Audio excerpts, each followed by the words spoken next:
అలాగా ప్రతి దేశంలో ప్రతి గవర్నమెంట్ ఏమంటుంది, వారి మిలిటరీ ఆర్గనైజేషన్ని డిఫెన్స్లో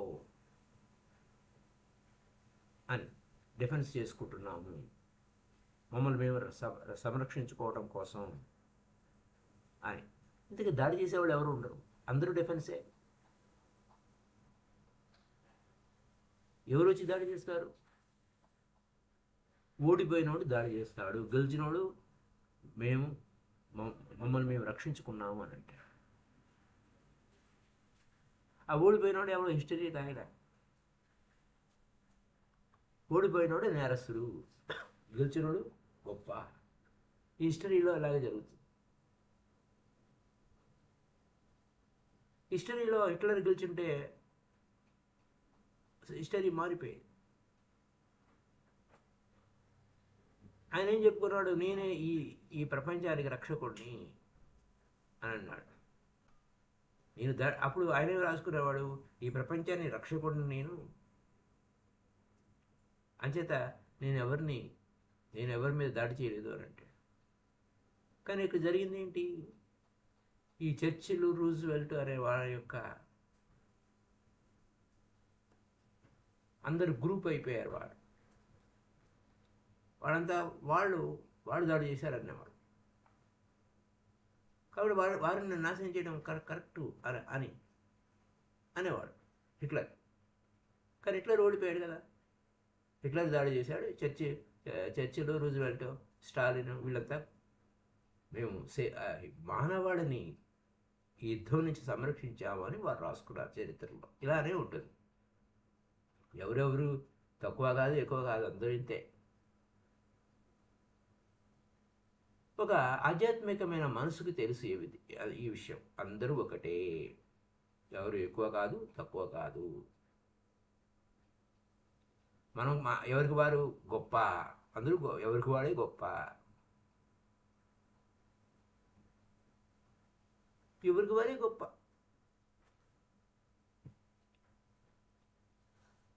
నువ్వు ఇతరులను నిందిస్తున్నావంటే నువ్వు నిందించుకో, అది చూడు, అది చేస్తావా, చేయు. అలా కుదరదు. ఇతరులనే నిందించాలి, మనల్ని మాత్రం పొగుడుకోవాలి. ఇది డబుల్ స్టాండర్డ్. నువ్వు ఏకత్వంలో ఉండు. అందరూ గొప్పే, ఎవడు ఎక్కువ కాదు, తక్కువ కాదు. అప్పుడు నువ్వు ఒకే స్టాండర్డ్లో ఉంటే అందరూ అదే స్టాండర్డ్లో ఉంటారు. ముందు నువ్వు ఉండు. ఫస్ట్ టైం నువ్వు సరిగ్గా చూడు, వాస్తవాన్ని దర్శించు. నీలో ఉన్నాయి ఎమోషన్స్, నాలోనూ ఎమోషన్స్ ఉన్నాయి. నీలో కోరికలు ఉన్నాయి, నాలో కోరికలు ఉన్నాయి. యాక్సెప్ట్ చేయి, ఉండని. ట్రాన్స్ఫర్మేషన్ అవ్వు, పరిణామక్రమం చెందు, ఉన్నదాన్ని ఉన్నట్టు ఒప్పుకో. మార్పు చెందాలనే ఆలోచన ఎవరికి ఉండదు. వాస్తవానికి జరుగుతున్న కథ ఏంటంటే, మార్పు చెందాలనే ఆలోచన ఉండదు. నేను చెప్పిందే కరెక్టు. అతడు ఏం చెప్పాడు, అది కరెక్టా కదా అని ఆలోచించిన ఉండదు. ఎవడికి వాడే గొప్ప, ఎవడు చెప్పింది వాడికే గొప్ప. అవునయ్యా, నువ్వు గొప్పే, నేను గొప్పే. నీలోనూ కోరికలు ఉన్నాయి, నాలోనూ కోరికలు ఉన్నాయి. నీలోనూ కోపతాపాలు ఉన్నాయి, నాలోనూ కోపతాపాలు ఉన్నాయి. యాక్సెప్ట్ చేద్దాం, ఉన్నదాన్ని ఉన్నట్టు యాక్సెప్ట్ చేద్దాము. వాటి నుంచి ఎలా అధిగమించాలి, ఏ విధంగా పరిణామక్రమం చెందాలి, ఈ ఆలోచన మనం చేయాలి అంటారు. అయితే మనం ఏం చేస్తున్నామో మనకు తెలుసు. మనం ఇతరుల్లో ఉన్న తప్పుల్ని మనం చూస్తాం. We accept. ఇతరుల్లో ఉన్నాయండి దోషాలు అంటాం. ఏ తప్పులు అయితే ఉన్నాయో అది ఇతరులోనే ఉన్నాయి. ఏదైతే కరెక్ట్గా ఉందో అది నాలోనే ఉంది. ఓకే. అలా ఇలాంటి భావన రీతిలో మనం ఉన్నప్పుడు, ఇలాంటి ఆలోచన రీతిలో మనం ఉన్నప్పుడు పరిణామక్రమం మార్పు ఎలా జరుగుతుందబ్బా? నేను ఆల్రెడీ మారిపోయానండి. నేను చాలా బుద్ధిమంతుడినండి. ప్రతి ఒక్కడు మారాలండి. అందరూ ఇతరులంతా చెడ్డవాళ్ళనండి, నేను ఒక్కడే మంచివాడినండి. ఈ ప్రపంచమే మార్చేయాలండి. ఒక్కడనే గొప్పవాడినండి. ఈ విధంగా నడుస్తుంది.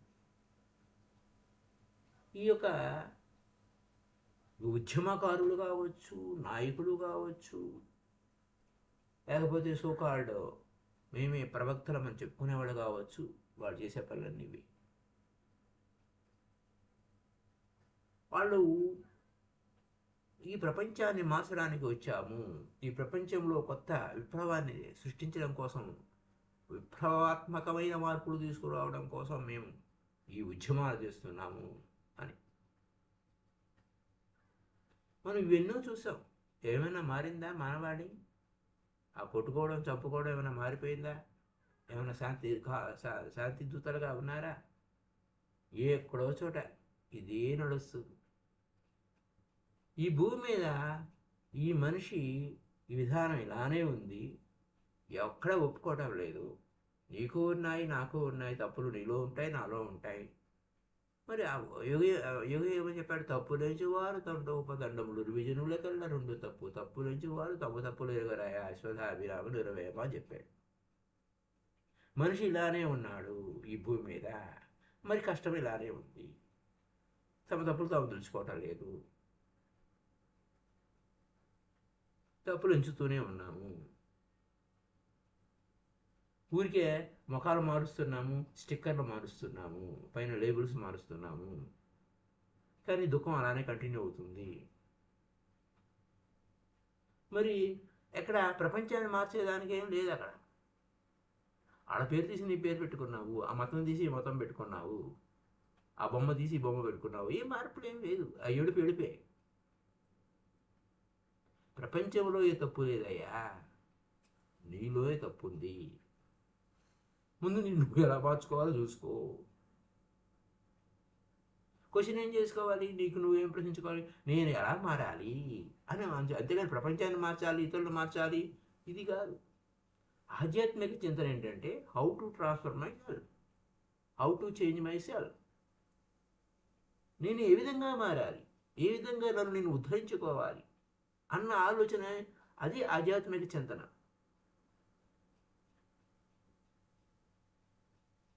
ఈ ఆధ్యాత్మిక చింతన, ఆధ్యాత్మిక అన్వేషణ అంటే ముందు నీలోంచి మొదలవుతుంది. ఇంటెగ్రల్స్ రెచ్చగలడం అంటే అదే. నన్ను నేను ఏ విధంగా అభివృద్ధి చేసుకోవాలి, నన్ను నేను ఏ విధంగా బాగు చేసుకోవాలి, ఉద్ధరేదాత్మానాత్మానం చెప్పింది అంతే. నిన్ను ఉద్ధరించుకోవు. నువ్వు ఎక్కడ వేసిన గొంగళి అక్కడే ఉంటావు, ఇతరులు తప్పుపడుతూ ఉంటావు. దానివల్ల ఉపయోగం ఏమీ లేదు ఆయన అంటున్నారు ఇక్కడ. నువ్వేం చేయాలి? ఇతరులను ఎలా మార్చాలి, వాళ్ళని ఎలా బాగు చేయాలి, వీళ్ళని ఎలా బాగు చేయాలి, ఈ రాజకీయాలు జోలిపోవద్దు. అది రాజకీయం అవుతుంది. సో రాజకీయ నాయకులు ఆలోచించాలంటే అది కరెక్టే, వాడికి అది కరెక్ట్. వాడికి ఒక మోడల్ ఉందన్నమాట. ఈ ప్రపంచం అంతా ఎలా ఉండాలి అని వాడికి ఒక మోడల్ పెట్టుకున్నాడు, వాడు ఐడియా పెట్టుకున్నాడు. అంచేత వాళ్ళ ఆలోచన ఆ విధంగా ఉంది. ముందు నీ రాజకీయం జోలికి వెళ్ళకో, నీ కథ నువ్వు చూసుకో, నిన్ను ఉద్ధరించుకో.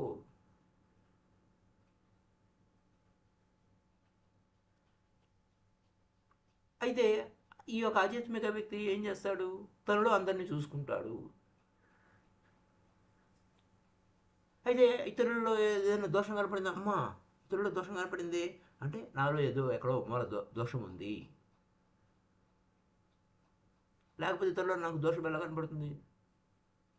ఇతరుల్లో ఆ యొక్క ఏమంటారు దురాశ ఉంది, అంతే నాకే కావాలి అనేది ఉంది, అత్యాశ ఉంది అంటే అప్పుడు అంటారు ఓహో ఇతరులు నాకు అద్దాలు లాంటి వారు, వారిలో అది కనబడిందంటే ముందు నాలో ఉంది అని. ఆ ఏవిల్ లేకపోతే, నాలో ఏవిల్ లేకపోతే బయట కనపడదు కదా. ఓహో ఎక్కడుంది నా లోపల అని చెప్పి లోపల వెతుక్కుంటాడు సరైన ఆధ్యాత్మిక వ్యక్తి. అందుకోసం ఇతరులు మార్చాలి అనేది నీ వల్ల కాదు. ముందు ఇతరులు మార్చాలి కాదు, ముందు నీకు క్వశ్చన్ నీ వైపు చూసుకో, నిన్ను మార్చుకో. ఆత్మన మోక్షాయ జగతేతాయచ, నిన్ను బాగు చేసుకుంటే ఇతరులకు జగతంతా హితవు చేసిన వాడు అవుతావు. అసలు మార్పు అనేది నీ నుంచే బిగిన్ అవుద్ది. ముందు నీ కథ నువ్వు చూసుకో. ఉన్నదంతా ఒకటే నాయనా. నీ సమస్యలు ఎలాగ ఉన్నాయి, ఇతరులకు ఆ సమస్యలు ఉన్నాయి. నీ ఏడుపు ఎలాగ ఉంది, ఇతరులకు ఏడుపు అలాగే ఉంది. నీ దుఃఖం ఎలాగ ఉంది, ఇతరులకు దుఃఖం అలాగే ఉంది. ముందు నీ దుఃఖం నుంచి నువ్వు విడుదలగా.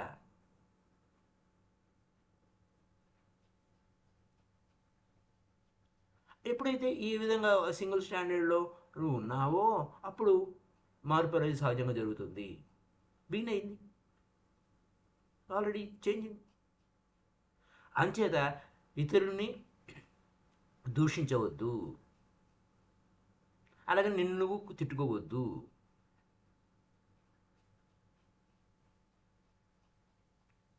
ఇతరుల్ని దూషించవద్దు అంటే నిన్ను నువ్వు దూషించుకోమని చెప్పడం లేదు.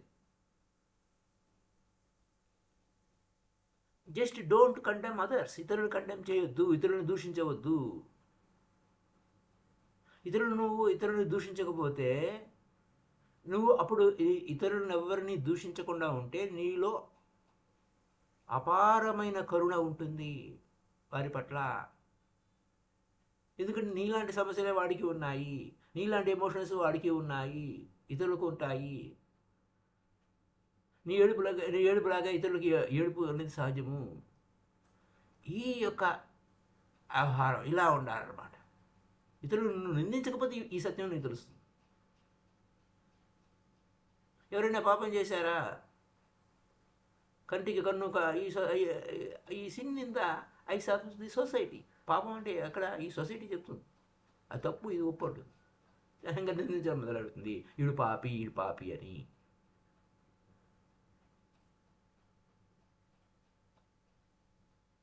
అప్పుడు ఏమవుతావు, నువ్వు కూడా తిట్టడం మొదలు పెడతావు. ఇక్కడ నువ్వు ఎప్పుడు ఆలోచించవు ఆ విత్తనం నీళ్ళు కూడా ఉంది అని. ఇతరులు తప్పు చేశారంటే ఆ విత్తనం నీళ్ళు కూడా ఉంది. సపోజ్ ఎవరైనా మర్డర్ చేశారు, నువ్వు అయ్యో వాడు హంతకుడు అని అంటావు. నీ సంగతి ఆలోచించు.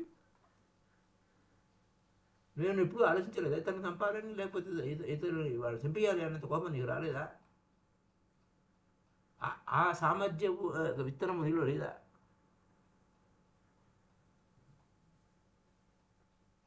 అంటే ఆ వ్యక్తి మర్డర్ చేయకపోవడం, ఆ వ్యక్తి హంతకుడు కాకమునుపు ఒక క్షణం ముందు వాడు నీలాగే ఉన్నాడు కదా. ఆ విత్తనం ఆ లోపల ఉంది అంతే. అలాగే నీలోనూ ఆ విత్తనం ఉంది. ఎవరు తెలుసు ఒక క్షణం, హూ నోస్, ఏమో నువ్వు కూడా అంతకుడు అవుతావేమో, ఎవరు తెలుసు. కాబట్టి ఎవరిని నిందించకండి, యాక్సెప్ట్ చేయండి. అలా ఎవరి తప్పులు ఎంచకుండా, ఎవరిని దూషించకుండా ఉంటే వారి పట్ల నీకు అపారమైన కరుణ వస్తుంది. వాడు ఎవరైనా చేయనీలే. ఎవడైనా ఒకడు ఏది చేశాడంటే అందరికీ ఆ క్యాపబిలిటీ ఉంటుంది, నీకు కూడా ఆ క్యాపబిలిటీ ఉంది. నువ్వు కరుణామయుడు కాబట్టి ఏమిటా సూత్రం ఏం చెప్తుంది? ఎవరిని దూషించవద్దు, ద్వేషించవద్దు. అలా ఎవరిని దూషించకుండా ద్వేషించకుండా ఉన్న మనసే ఎంతో కరుణతో ఉంటుంది. ఎప్పుడైతే ఆ విధంగా ఉందో నువ్వు ఎలా అందరినీ యాక్సెప్ట్ చేస్తావు అంతే. Accept as it is. ఉన్నదాన్ని ఉన్నట్టు ఒప్పుకో. మిగతాది ఏం చెప్తాడు? ఒక పురుగుని కూడా ద్వేషించకండి, అది మీ జీవితాన్ని విషపూరితం చేస్తుంది అని అంటాడు. ఎవరిని ద్వేషించవద్దు, ఆఖరికి పురుగుని కూడా ద్వేషించవద్దు.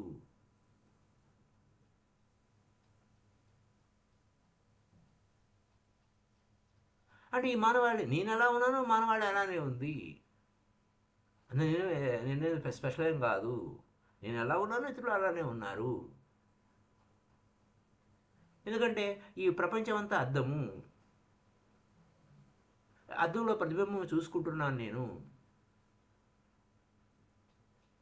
అది ఈ ప్రపంచం అంతా ఒక అద్భుతమైన అద్దం ప్రిన్సిపల్, మిర్రర్.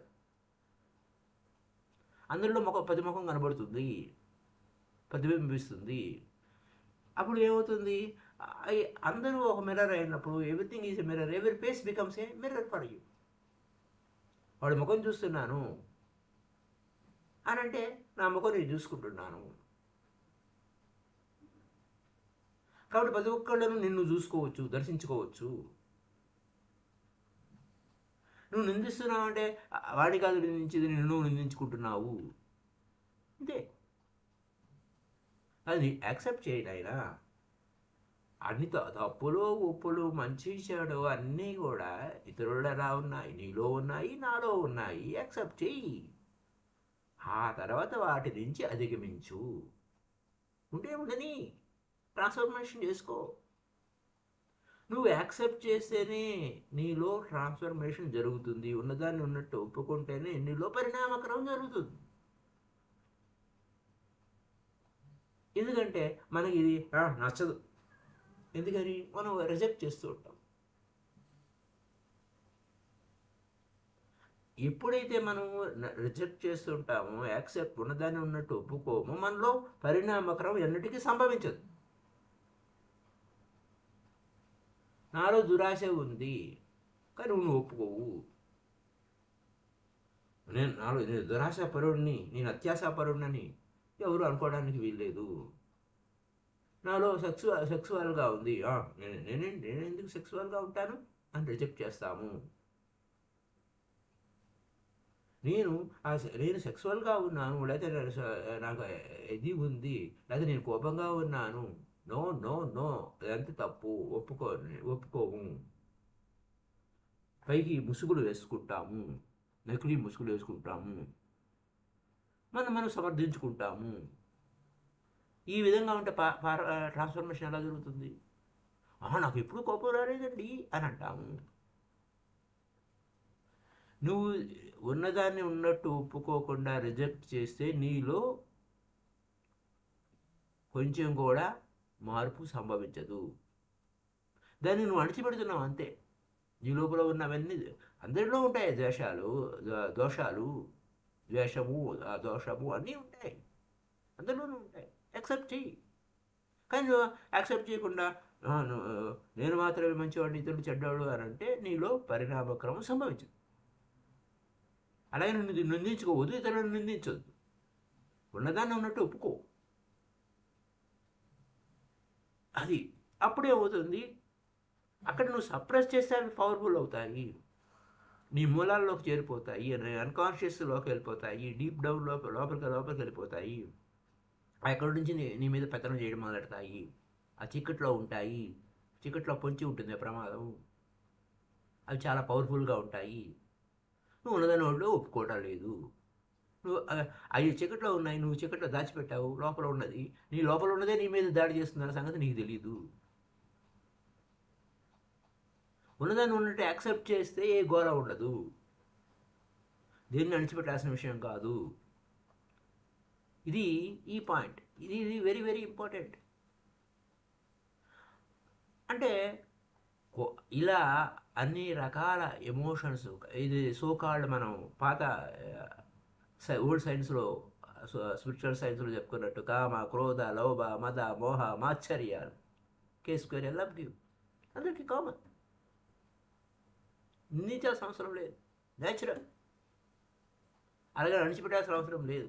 అవి వస్తాయి, పైకి వస్తాయి, పోతూ ఉంటాయి. ఆ పైన పై వచ్చింది, ఆ చెట్టు తోసి అదలో పారేయచ్చు. నీ కేంద్రంలో నువ్వు ఉండొచ్చు.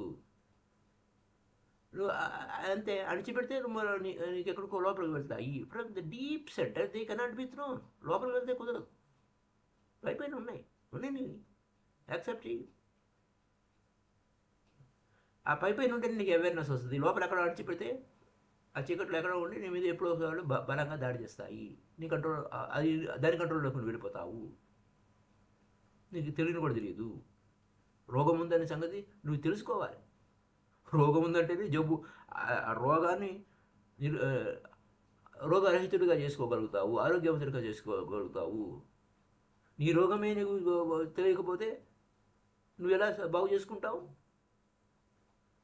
కాబట్టి రాని పైకి రాని, యాక్సెప్ట్ చెయ్యి. మానవుడిని యాక్సెప్ట్ చెయ్యి, వాడిలో ఉన్న జంతువుని యాక్సెప్ట్ చెయ్యి. ఎవరిని నిందించొద్దు. వాట్స్ ఎవర్ దేర్, ఏమైనా ఉండని, ఎవరిని నిందించొద్దు, తప్పులు ఎంచవద్దు. అందరికీ తప్పులు ఉన్నాయి, అవేర్గా ఉండు. ఏమైనా ఉండని అన్నీ అన్నాం కదా, రకరకాలుగా ఉన్నాయి, ఉండనీలే. దురాశ ఉంది, దురాశ ఉండకూడదు అని ఏమి అనద్దు. చూడు చూడు, నువ్వేం చేయలేవు. వాడు చెప్పినంత విధంగా వాడి దురాశ వాడు వదిలిపెట్టాడు. అయితే లేదు, నేను నాలో దురాశ ఉంది అన్నావు అనుకో, దాన్ని నువ్వు అణిచిపెట్టాల్సిన అవసరం లేదు, యాక్సెప్ట్ చెయ్యి. అంటే ఇప్పుడు లేదు నేను దురాశగా లేనంటే ఒకదానిలో కాకపోతే మరొక రూపంలో అది పైకి వస్తుంది. ముందు ఇతరులు మార్చడం మానేయి. Don't try to change it into other. ఒక రూప అంటే దాన్ని అణిచిపెట్టడం వలన ఒక రూపం నుంచి మరో రూపంలోకి వెళ్ళిపోతుంది. అలా చేయొద్దు.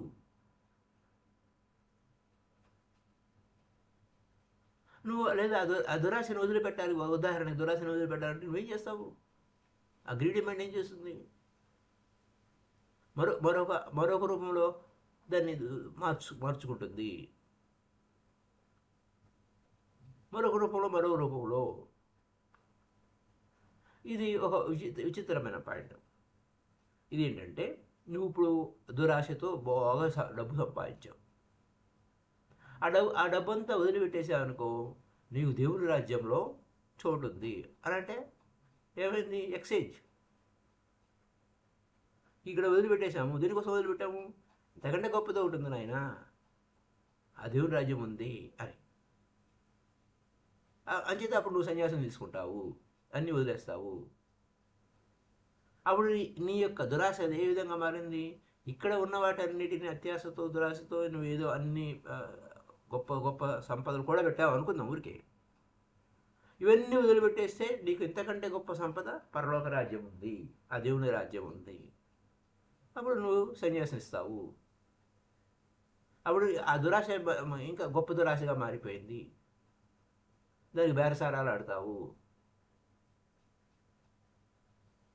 కాబట్టి దురాశగానే ఉంటుంది, కానీ దురాశ లేకుండా ఏమీ ఉండదు. కాకపోతే ట్రాన్స్ఫర్మేషన్ అవ్వాలి.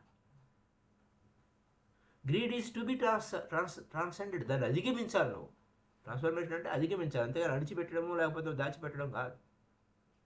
నువ్వు దేన్ని మార్చలేవు, అధిగమించాలి. అలాగే వైలెన్స్ ఉంది, అహింస ఉంది. హింస అహింస. మనం ఏమంటాం? హింస నుంచి అహింస వైపుకి వెళ్ళాలంటాము, ఫోర్స్ చేస్తాము. జరుగుతున్న కథ ఇదే. అప్పుడు నేను అహింసావాదిగా ఉండాలని బలవంతంగా పెట్టుకున్నావు అనుకోండి, నీ లోపల నిన్ను హింస పెట్టుకోవడం మొదలెడతావు. కొంచెం కూడా మార్పు రాదు. వరదను ఉన్నట్టే యాక్సెప్ట్ చెయ్యి. అలాగే అహింస నువ్వు ఏది ఉందో అది యాక్సెప్ట్ చెయ్యి. అలాగే నీలో గ్రీడ్ ఉంటే అది యాక్సెప్ట్ చెయ్యి. దాని అర్థం ఏంటి? By acceptance is not meant that there is no need to transform it. ఇక్కడ నువ్వు యాక్సెప్ట్ చేస్తే నువ్వు ఏ మార్పు చెందకుండా ఉండాల్సిన అవసరం లేదు అని నేను చెప్పడం లేదు. మళ్ళీ ఇంకొక అర్థం తీసేవాళ్ళు ఉంటారు, రెడీగా ఉంటారు. ఫ్యాక్ట్ న్యాచురల్, ఇది సహజమే, నీలో ఉంటుంది, నాలో ఉంటుంది, ఇవన్నీ సహజమే అన్న విషయాన్ని అవేర్గా పట్టుకో, ఫ్యాక్ట్ పట్టుకో. ఈ జ్ఞానంతో నువ్వు ఇతరులను నిందించకుండా దాని నుంచి ఏ విధంగా విడుదల కావాలో చూసుకో. ఉంది, నువ్వేం చేసినా అందులో ఏదో ఒక ఆశ లేకుండా ఏది చేయు. అవేర్గా ఉండు, నువ్వు అవేర్నెస్లో ఉండు. నీలోనే కాదు అందరిలోనూ ఉంది కదా, అవేర్గా ఉండు. ఆ అవేర్నెస్సే నీలో ట్రాన్స్ఫర్మేషన్ తెస్తుంది. అంతేగాని నువ్వు ముసుగేసుకొని నేనే మంచివాడిని ఇతరులు చెడ్డవాళ్ళు అని అంటే కుదరదు. అవేర్గా ఉండి చాలు. ఇక్కడ మార్పు చెందొద్దు, యాక్సెప్ట్ చేయమంటే సరే నేను ఇంతే నేను మారను అని అలా కాదు, అవేర్గా ఉండమని అర్థం. నువ్వు ఇలా ఉండకూడదు అలా ఉండకూడదు కాదు. ట్రాన్స్ఫర్మేషన్ ఎందుకు? You cannot be greedy knowing you cannot be angry. నువ్వు ఎప్పుడైతే ట్రాన్స్ఫర్మేషన్ అనేది యాక్సెప్ట్ చేసి అవేర్గా ఉంటే, నువ్వు అవేర్నెస్లో నువ్వు గ్రీడీగా ఉండలేవు, లేదా దురాశపరుడుగా ఉండలేవు, అత్యాసపరుడుగా ఉండలేవు అవేర్నెస్లో. అలాగే కోపంగానూ ఉండలేవు అవేర్నెస్లో. ఆ కోపమైనా కానీ, అత్యాస కానీ, ఆ హింస కానీ, ఏదైనా కానీ ఎక్కడ నువ్వు అవేర్నెస్లో లేకపోతే ఇవన్నీ జరుగుతాయి. నువ్వు అవేర్నెస్లో ఉండు. నువ్వు దేనికోసం వచ్చావు, ఏం చేస్తున్నావు, ఆ కోపం ఎందుకు వస్తుంది, ఆ దురాశ ఎందుకు వచ్చింది, ఆ హింస ఎందుకు వచ్చింది అనే అవేర్నెస్ లేకపోతే ఇవన్నీ వస్తాయి. అవేర్నెస్లో ఉంటే ఇక్కడ కీ పాయింట్ ఏంటంటే, ఇదంతా యథావాత మొత్తం మీద కీ పాయింట్ ఏంటంటే అవేర్నెస్ ఇంపార్టెంట్. నువ్వు నీలో తప్పులు ఉన్నాయి, నాలో తప్పులు ఉన్నాయి, అవేర్గా ఉండు. ఆ అవేర్నెస్ వల్ల ఆ తప్పుల నుంచి అధిగమించవచ్చు, దాటి అవతల వెళ్ళచ్చు. అలాగే ఉన్న అన్అవేర్నెస్లో ఉంటే నువ్వు తప్పులు చేస్తావు, అవతలుడు తప్పులు చేస్తాడు, పైగా నువ్వు చేసేదేమో కరెక్ట్ అంటావు, ఇతరులు చేసేదేమో తప్పులు అంటావు, ఎంచుకుంటూ ఉంటావు. ఇది కథ నడుస్తుంది. కాబట్టి దాని నుంచి బయటికి రావాలంటే ఇది సూత్రం, అవేర్గా ఉండు. అందుకే ఊరికి ఏం చెప్పలే ప్రతిసారి. అవేర్నెస్ అనేది ఒక పాయింట్ స్పిరిచువల్ సైన్స్లో, ఆధ్యాత్మిక శాస్త్రంలో. అదనమాట అవేర్గా ఉండాలి. ఆయన అవేర్గా ఉంటే just you cannot knowingly take a poison. విషయం తీసుకుంటావా, తెలిసి విషయం తీసుకుంటావా, తెలియక తెలుసుకుంటావు. అలాగే చూస్తూ చూస్తూ నువ్వు అవేర్గా ఉండి ఆ మంటలో చేయి పెడతావా, పెట్టవు. నువ్వు తెలియక పెట్టచ్చు. అసలు ఆ మంట అంటే ఏంటో తెలియకుండా ఉంటామా? కానీ ఒకవేళ తెలియక పెడతాను. అప్పుడు కాలేదు, అయ్యో ఇది పెట్టకూడదు, ఇది మంట ఈ మంటలో వెయ్యలు పెట్టి చేతులు కాలిపోయినాయి అని అంటాం. అప్పుడు నీకు తెలుస్తుంది, ఆ అవేర్నెస్, ఓ చేతులు కాలుతాయి, జాగ్రత్తగా ఉండాలి నేను అని. ఆ విధంగా నీకు ఆ జ్ఞానం పెరగాలి. అప్పుడు ఆ దురాశ వలన ఆ అగ్నిలో చేపెట్టానే, ఆ కోపం అనే అగ్నిలో పెట్టానే. కోపం అనేది విషము, దురాశ అనేది అగ్ని. ఆ అవేర్నెస్ వల్ల నీకు తెలుస్తుంది, అవేర్నెస్లో ఉండటం వల్ల తెలుస్తుంది.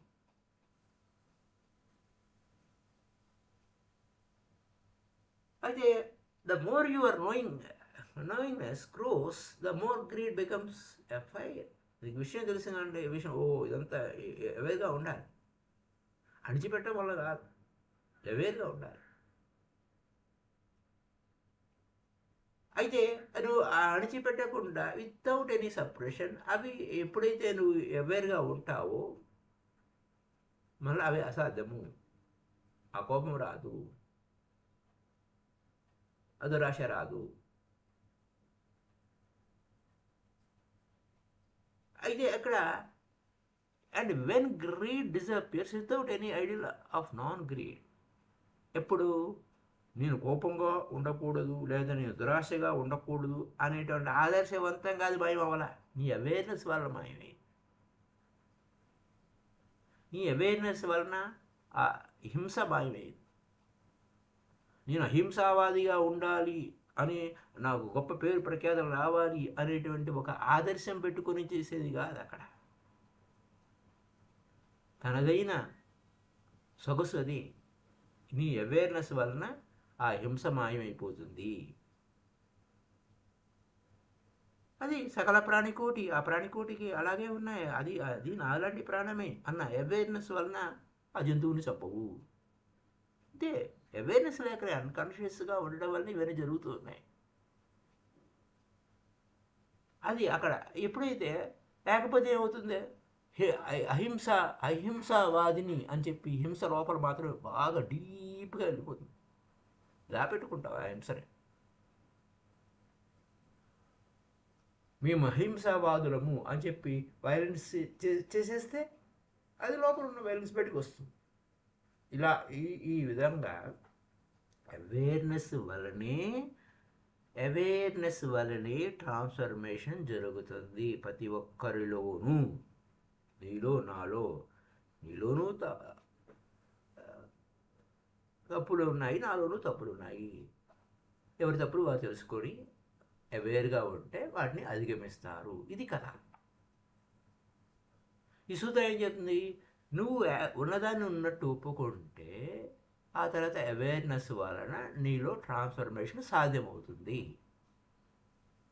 నువ్వు మార్పు చెందాలనేటువంటి దాని కొరకైతే నువ్వు ఉన్నదాన్ని ఉన్నట్టు ఒప్పుకో. ఆ ఉన్నదాన్ని ఉన్నట్టు ఒప్పుకోవటం వలన నీలో అవేర్నెస్ పెరుగుతుంది. అవేర్నెస్ పెరగటం వలన పరిణామక్రమం అనేది, నువ్వు ఉన్నదాన్ని ఉన్నట్టు ఒప్పుకుంటేనే అవేర్నెస్ పెరుగుతుంది. అవేర్నెస్ వలన ఆటోమేటిక్గా నువ్వు అన్నిటి నుంచి విడుదలవుతావు. ఇది పాయింట్. రేపటి ఎపిసోడ్లో మనం ఏం చెప్పుకోబోతున్నామంటే ఒక క్వశ్చన్ వస్తుంది. ఈ మోడర్న్ వరల్డ్ కదా, మోడర్న్ వరల్డ్లో ఒరిజినల్ మైండ్ అనేది ఎలా ఐడెంటిఫై చేయాలి? ఒరిజినల్ మైండ్లో, ఇక్కడ మోడర్నైజేషన్లో ఇదంతా కూడా డస్ట్ పార్టికల్స్ ఎక్కువైపోయినాయి. మనసు అంతా డస్ట్ పార్టికల్ ఎక్కువైపోయింది. ఒరిజినల్ మైండ్ ప్యూర్ మైండ్ అన్నాం కదా, మరి ఒరిజినల్ మైండ్ని అటైన్ అవ్వడం ఎలాగా?